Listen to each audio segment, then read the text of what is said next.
Apple vient de sortir son application Journal et je voudrais la tester en live avec vous puisque je viens juste de l'installer. J'étais un petit peu passé à côté, j'étais très hypé au moment de son annonce avant l'été et puis je l'avais complètement oublié et ils en ont pas trop reparlé, ça a pas fait trop de bruit. Donc j'ai mon iPhone, je vais vous partager mon écran là juste dans cette vidéo qui doit s'afficher. C'est vraiment exactement le même écran que vous voyez et celui que je vais utiliser en live et on va découvrir l'application Journal ensemble. C'est parti. Alors je vais déverrouiller mon iPhone, hop, et j'ai téléchargé l'application Journal et donc on va voir exactement ce qui se passe ensemble quand on la lance. On va voir ce qu'on peut faire avec et dans quel cas ça va être utile de l'utiliser dans une logique professionnelle, parce que c'est le but de cette chaîne, de partager des outils qui peuvent être pratiques pour une utilisation pro.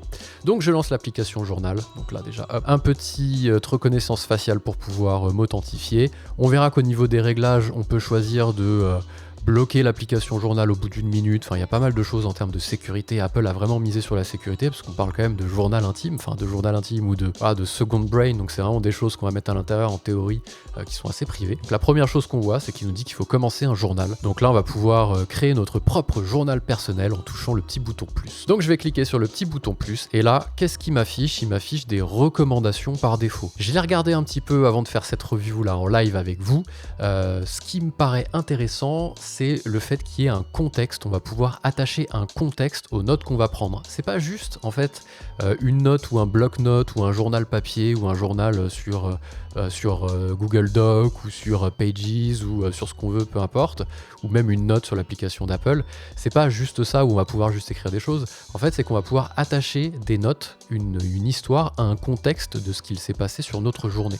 C'est vraiment ça l'élément différenciant par rapport à autre chose. C'est que là, il nous recommande par exemple de dire, voilà, ce matin, samedi dernier, vous avez marché 1474 pas, vous allez pouvoir écrire une note directement attachée à cette balade que vous avez fait. Si au cours de cette balade vous avez pensé à quelque chose ou vous avez eu une réflexion sur tel ou tel sujet, vous allez pouvoir l'écrire directement ici. Hop, alors ça va être difficile d'écrire en même temps que je vous explique, mais vous avez compris le principe.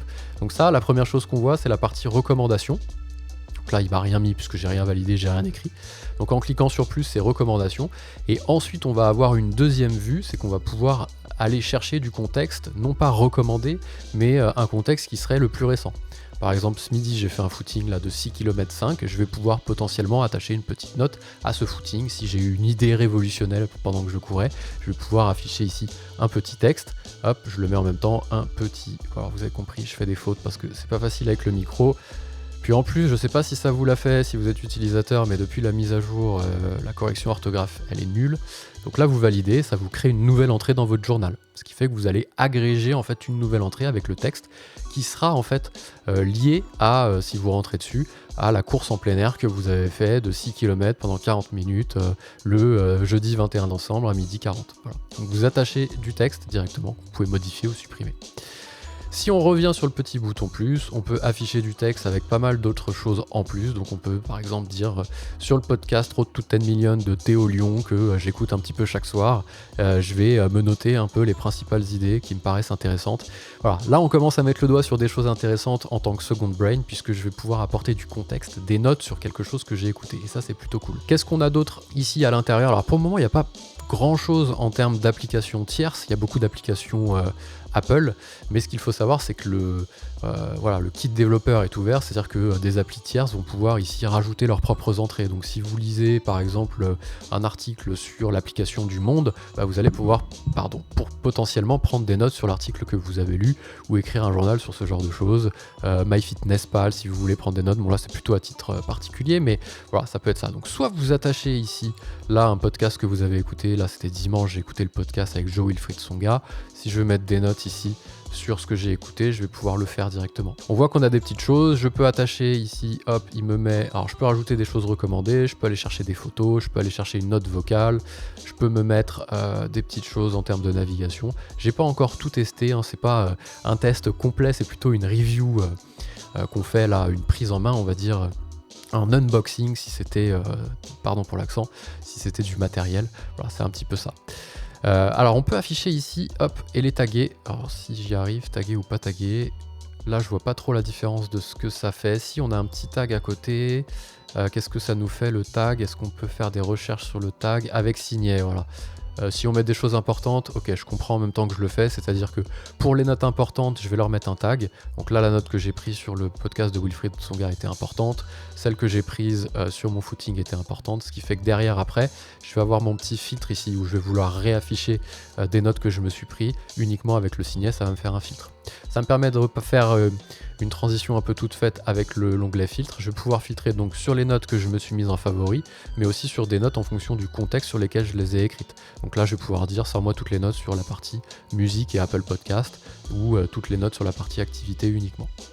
C'est assez limité en termes de recherche, puisque je ne peux pas du tout taper une recherche texte. Je ne vais pas pouvoir dire ressors-moi toutes les notes qui viennent du mot-clé IA que j'ai prises uniquement sur le contexte podcast. Donc c'est là où, à mon avis, il va falloir encore que l'application s'étoffe un petit peu pour nous proposer quelque chose d'utilisable.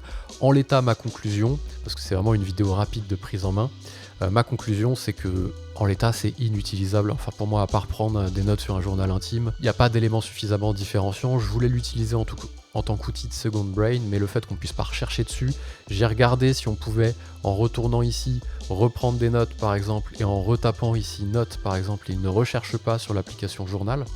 Donc là, je n'ai aucun contexte d'application journal qui ressort ici. J'ai plus de résultats, j'ai un petit peu regardé ce qui m'affichait et les entrées du journal n'apparaissent pas. Donc c'est un petit peu difficile. Autre chose qui aurait pu être intéressant, c'est d'avoir le contexte qui vient dans les deux sens. Si par exemple je consulte le podcast sur lequel j'avais pris une note dans l'application journal, eh bien peut-être qu'il me met à un endroit ici, vous avez pris une note, veuillez consulter la note, et après ça m'ouvre l'appli journal que je vais devoir me réauthentifier.